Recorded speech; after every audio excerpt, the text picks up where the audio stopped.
hijrah dilihat dari bahasa artinya berpindah secara fisik dari satu kota ke kota lain atau dari satu daerah ke daerah lain, dari satu negeri ke negeri lain.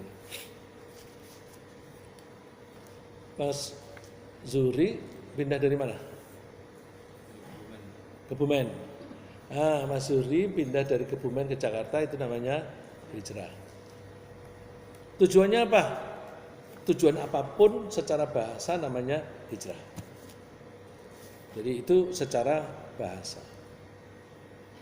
Tapi yang banyak terjadi orang pindah daerah itu tujuannya apa? Yang paling banyak terjadi mencari kehidupan yang lebih baik. Kalau hijrahnya karena mencari kehidupan yang lebih baik secara ekonomi, ada pahalanya enggak? Enggak ada. Enggak ada. Enggak ada. Jadi Pak Zuri dulu di Aceh gimana tuh? Ya, kalau sudah kelewat ya sudah. Ya. Sekarang hijrah secara bahasa juga bisa berarti meninggalkan seseorang secara mental, atau bisa juga dibarengi dengan secara fisik. Misalnya gini, A dan B berteman, lalu mungkin karena A itu resek, suka mengganggu, terus si B, aku nggak mau lagi bergaul sama dia, terus dia meninggalkan. Ini juga hijrah, hajaroh. Kalau orang Islam tidak menegur sapa orang begini pada teman yang lain, boleh nggak? Nggak boleh, tidak boleh lebih dari 3 hari. Ya. Nah, tapi itu namanya juga hajaroh atau tidak menyapa, meninggalkan seseorang. Tapi secara syariah, hijrah itu meninggalkan tempat di mana orang tidak bisa melaksanakan ibadah dengan aman, menuju ke daerah yang dia bisa melaksanakan keimanannya dengan baik, tanpa ketakutan. Jadi berpindah atau meninggalkan daerah yang tidak aman untuk melaksanakan ibadah, menuju ke tempat yang aman untuk melaksanakan ibadah. Berarti fisik dan spiritual, ya. Jadi tidak hanya fisik tapi ada spiritual.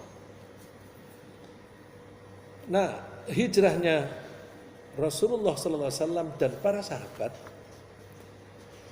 itu hijrah yang semacam itu. Karena Makkah itu tidak aman untuk orang-orang melaksanakan keimanannya, ibadahnya, maka Allah memerintahkan Rasulullah dan para sahabat pindah ke Madinah yang aman. Kalau yang dikatakan hijrah adalah pindah dari Makkah ke Madinah, apakah sampai sekarang masih berlaku? Tidak, karena sudah aman. Mulai kapan aman itu? Tahun ke-8 setelah hijrah. Jadi waktu Rasulullah hijrah ke Madinah, itu orang-orang Mekah khawatir kalau Rasulullah makin hari makin banyak pengikutnya. Mumpung pengikutnya belum banyak, mereka menyerbu. Tahun pertama mereka berusaha menyerbu, tapi sampai di perjalanan mereka pesta-pesta, habis pesta-pesta males, jalan terus, pulang lagi. Terus tahun berikutnya mereka betul-betul berangkat, dan terjadi perang Badar. Terus di perang Badar mereka kalah, jumlah yang meninggal sangat banyak, dan ada orang yang memprovokasi begini, waktu perang Badar itu sebelum tawuran, lalu komandannya bilang, nanti diingat-ingat ya, siapa dibunuh oleh siapa. Jadi siapa di antara kita itu dibunuh oleh siapa, nanti di masa yang akan datang kita perang lagi, itu kita kejar. Dendam. Jadi berusaha menanamkan rasa dendam di antara tentara itu. Benar. Maka mereka waktu perang tahun berikutnya, tahun ketiga, perang Uhud, wah itu perangnya dahsyat. Karena ditambah dengan rasa dendam tadi. Itu perang terjadi sampai tahun ke-5. Yaitu pada saat orang Mekah mengerahkan tentara tidak hanya dari Mekah tapi juga dari Taif yang jumlahnya ribuan untuk menyerbu ke Madinah, sampai Rasulullah beranggapan bahwa jumlah tentara kita tidak memadai untuk berhadapan langsung dengan tentara Mekah. Karena tidak memadai, maka diputuskan membuat apa? Parit. Itu perang yang terakhir, tapi tidak terjadi pertempuran karena mereka memblokade Madinah berhari-hari. Lalu Allah mengutus angin yang kencang sehingga terjadilah badai pasir. Mata mereka pada sakit, kemasukan pasir. Lalu terus mereka putuskan pulang. Jadi wahazamal ahzaba wahda. Allah mengalahkan tentara-tentara yang berkelompok-kelompok itu sendirian, Allah sendiri. Nah, sejak saat itu mereka mulai keder menghadapi orang Islam. Tahun berikutnya Rasulullah ngetes dengan cara pergi umroh ke Makkah. Terus tapi siap, kalau mereka mengajak tempur kita harus siap tempur. Tapi kita berangkat untuk umroh. Ternyata sebelum masuk Makkah, Rasulullah mengutus seseorang untuk minta izin, tidak diizinkan. Seseorang diutus menemui tokohnya Makkah, Abu Sufyan, minta izin masuk. Siapa itu orang yang diutus oleh Rasulullah? Utsman. Kenapa Utsman?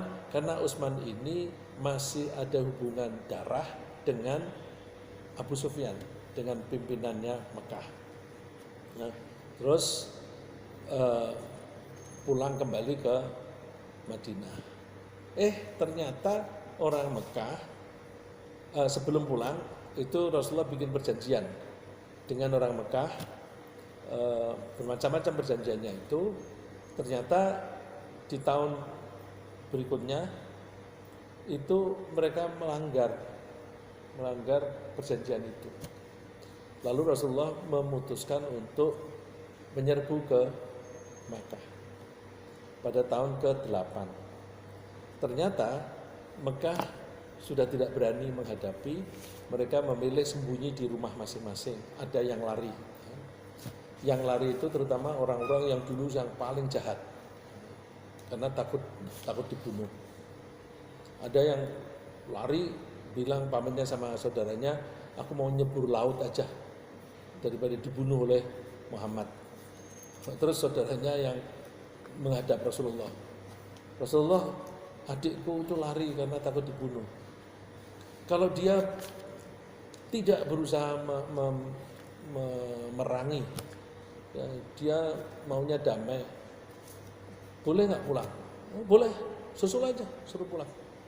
Tidak ada syarat harus Islam, tapi yang penting tidak memusuhi.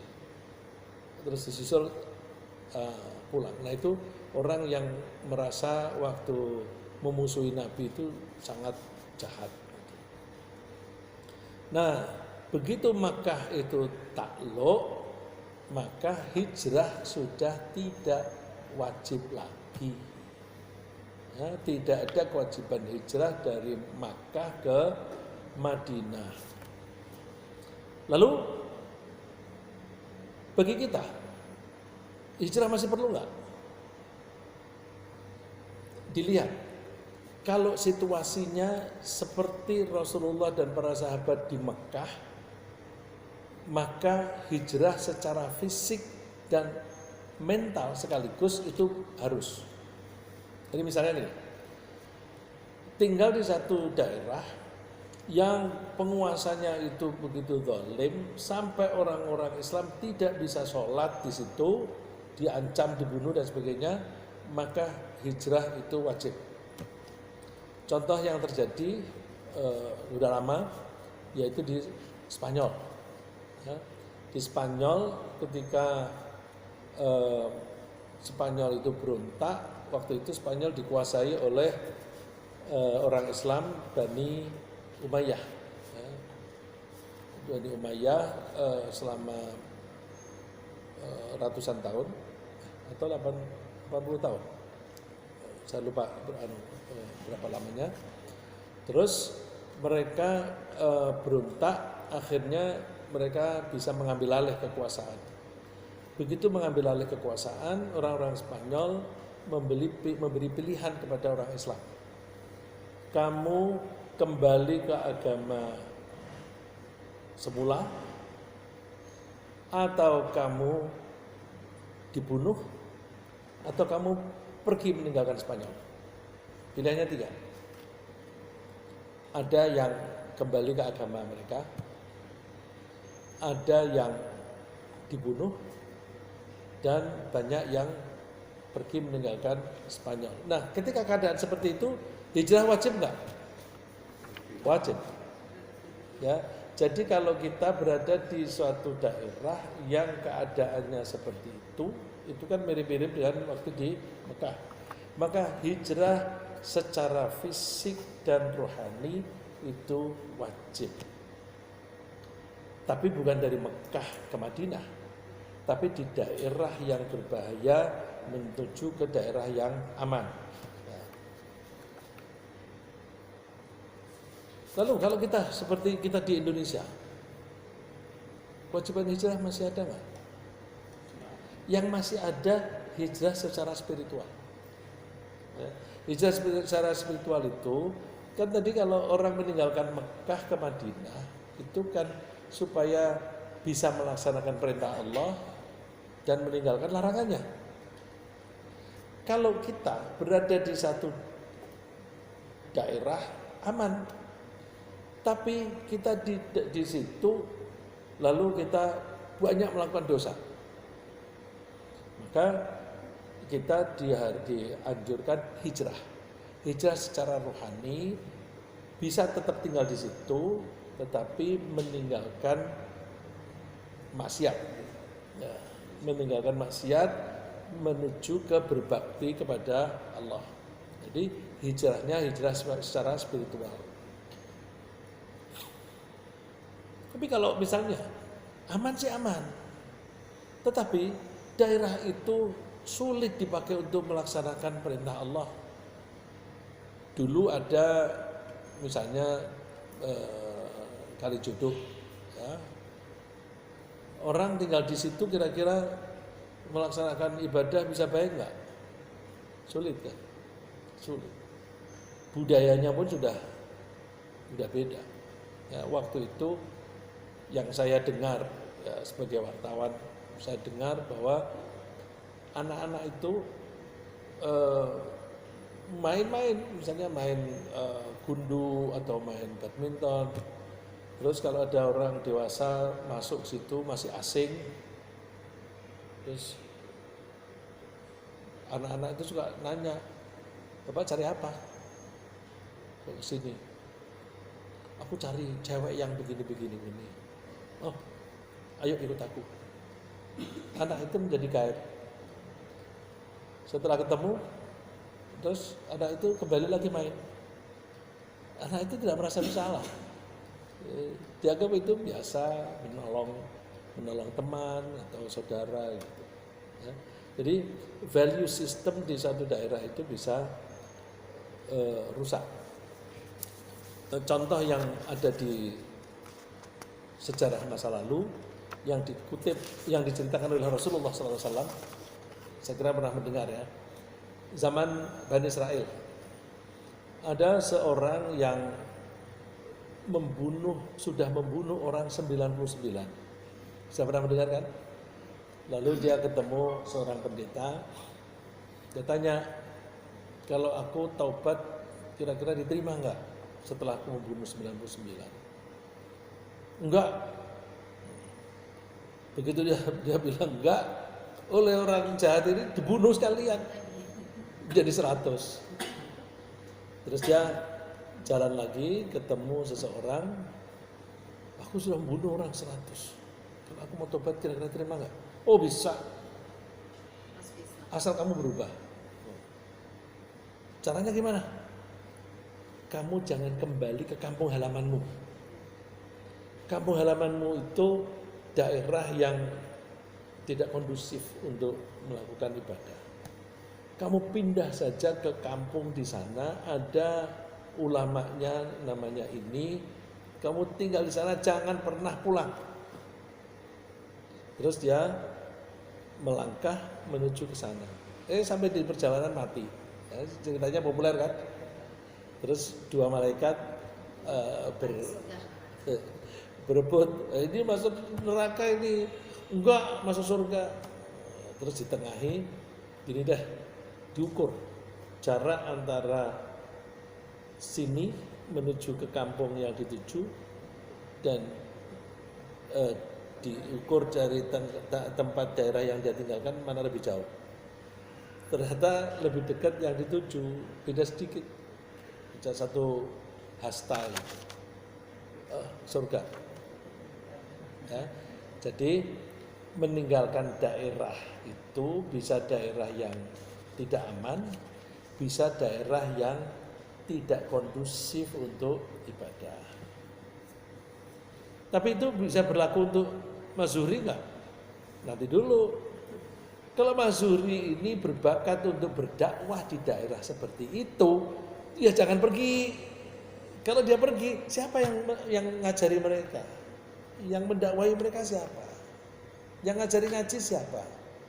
Jadi kalau untuk orang yang memang bisa berdakwah di daerah itu malah jangan pergi, tetap di situ. Kalau dia sudah kokoh ya sudah kokoh imannya. Orang yang tidak kokoh pergi aja. Yang jadi relatif sekali.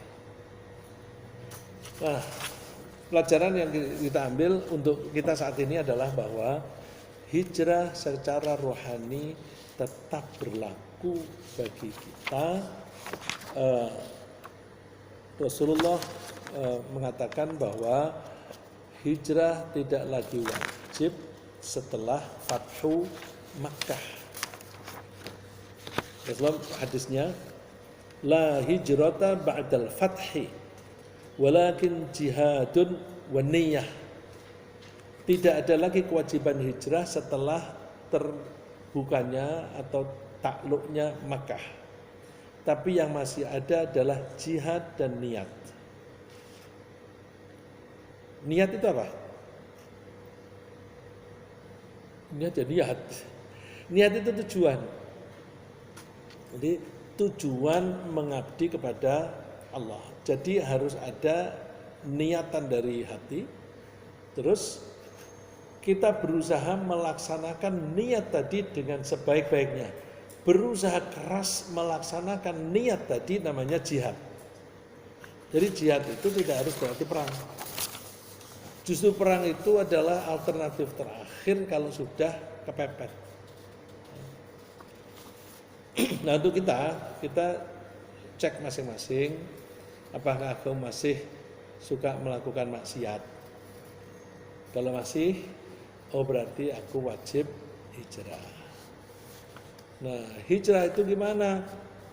Ya belajar lagi, terus berkumpullah dengan orang-orang yang suka beribadah.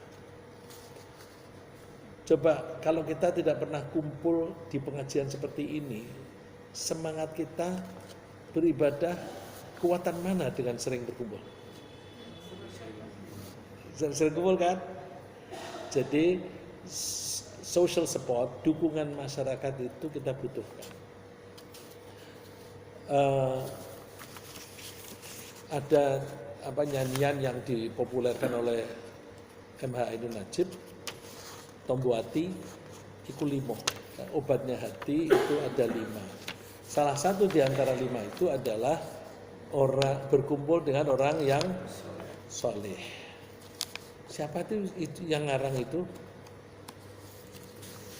Ada yang coba menelusuri itu, ternyata yang mengarang itu Kiai Nawawi Banten. Nah, zaman dulu itu kan nggak ada copyright segala. Dan orang-orang yang seperti itu nggak butuh copyright. Bahasanya Jawa. Lu Banten pesisir kan bahasanya Jawa, Bu. Ya, Banten pesisir itu bahasanya Jawa. Itu ya campur, Pak. Karena memasakkan kopi di sana. Oh gitu. Kopinya kan di sana. Iya. Iya. Ya. Ya, jadi salah satu mendorong diri kita supaya kita bisa berhijrah dengan gampang adalah kita banyak-banyak bergaul dengan orang baik.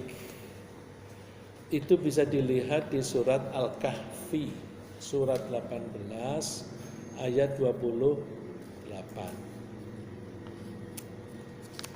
Wasbir nafsaka ma'al ladzina yad'una rabbahum bil ghadati wal 'ashyi yuriduna wajhah wa la ta'du 'ainaka 'anhum turidu zinatal hayatid dunya wa la tuti' man aghfalna qalbahu 'an dzikrina wattaba'a hawahu wa kana amruhu furuta.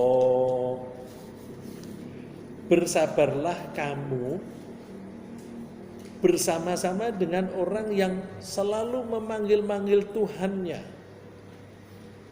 baik pagi maupun sore, siang atau malam. Jadi Rasulullah dan kita semuanya dianjurkan untuk selalu bergaul dengan orang-orang yang suka menyebut-nyebut Allah.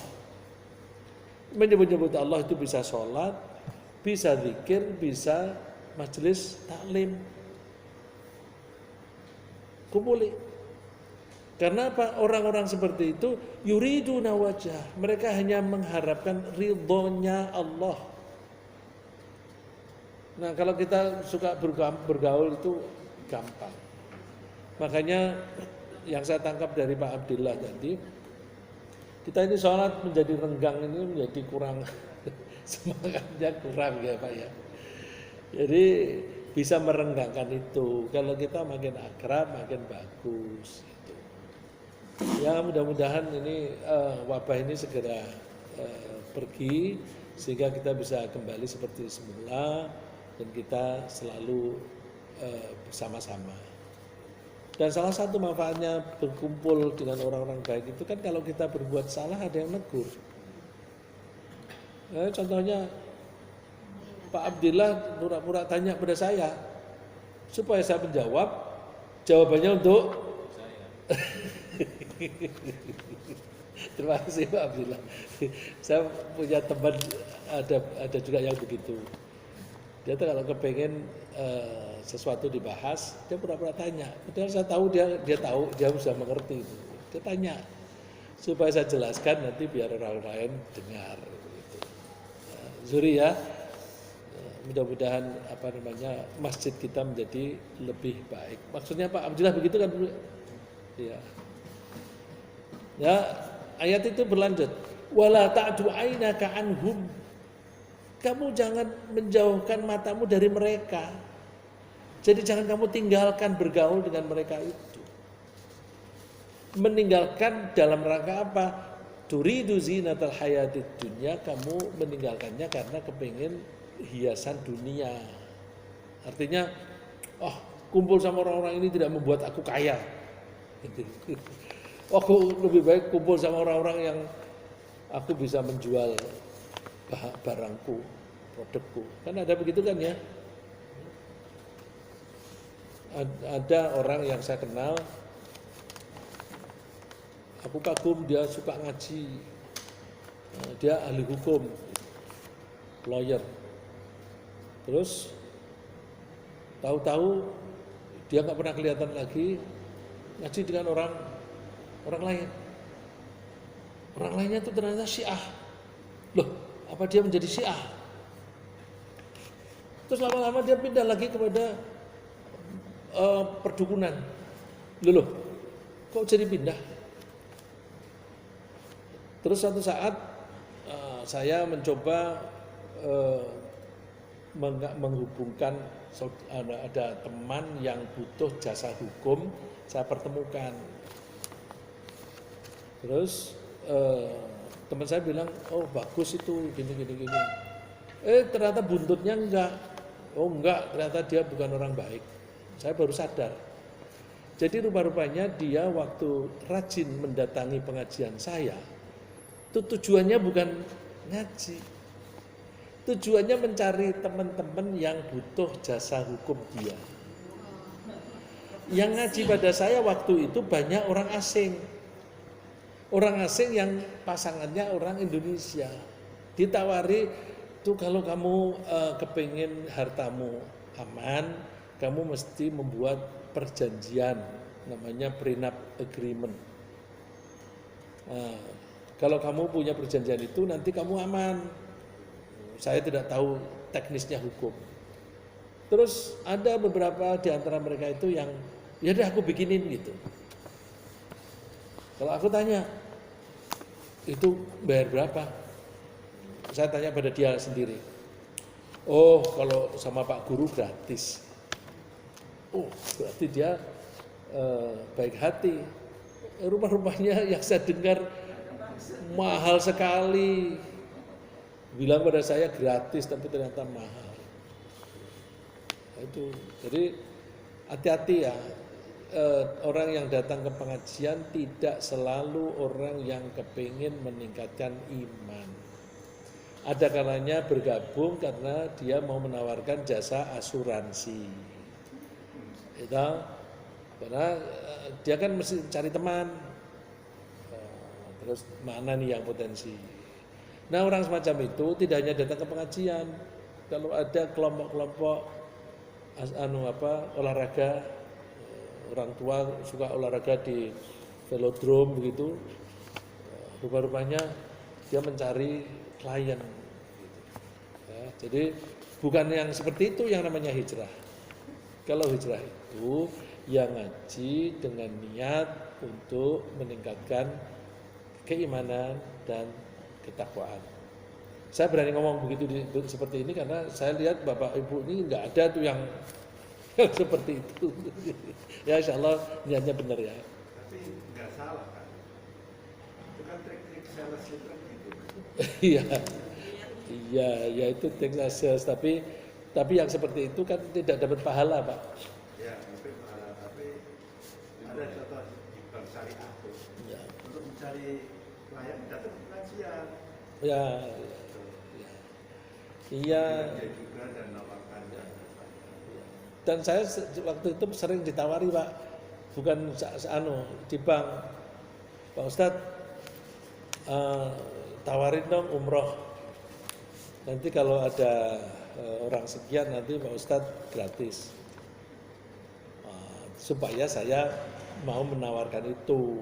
Terus saya pikir, loh lah kok berubah? Aku niatnya pengajian itu untuk mencari ridho Allah kok terus jadi untuk mencari dolar. Enggak, saya langsung tolak, nggak bisa. Itu bukan aliran saya. Tapi banyak ustadz-ustadz yang tergoda. Gitu. Jadi kalau Pak Kiai Ali Mustafa dulu almarhum, dia suka bilang banyak ustadz-ustadz yang UMD, UPD, Ustadz pemburu dolar. Itu istilah dari Pak Kiai Ali Mustafa ya. TV kan ada. Apa? Red Rocket TV. Oh iya. Yang umroh itu kan. Dengan program yang begitu kali. Iya. Ya, terus Satu, kita berusaha berkumpul dengan orang-orang yang solih.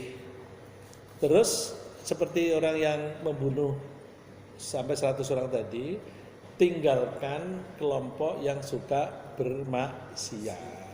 Tidak usah bergaul dengan mereka. Terus kita tinggalkan. Nah, misalnya ya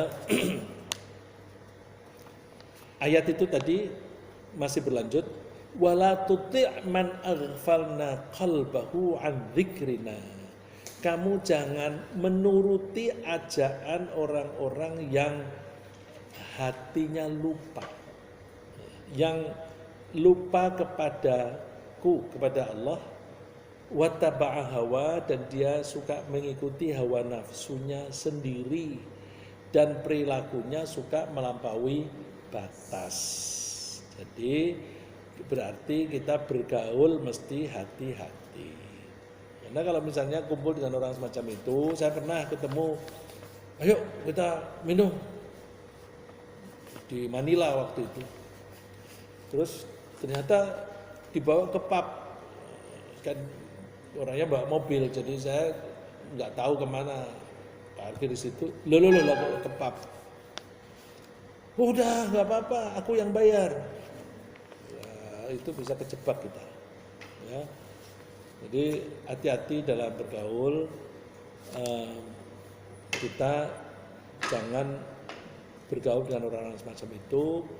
Firman Allah misalnya di surat Al-Muzammil ayat 10, wasbir ala ma yaqulun, sabarlah kamu terhadap apa yang mereka ucapkan, wahjurhum hajran jamila, dan hindarilah mereka. Tadi saya bilang hijrah itu bisa juga berarti tidak bergaul dengan seseorang karena dia banyak melakukan maksiat.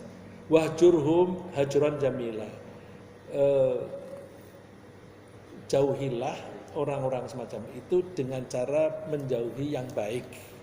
Jadi tidak dengan cara menjauhi yang bermusuhan, tapi dengan cara yang baik. Saya kira sementara begitu.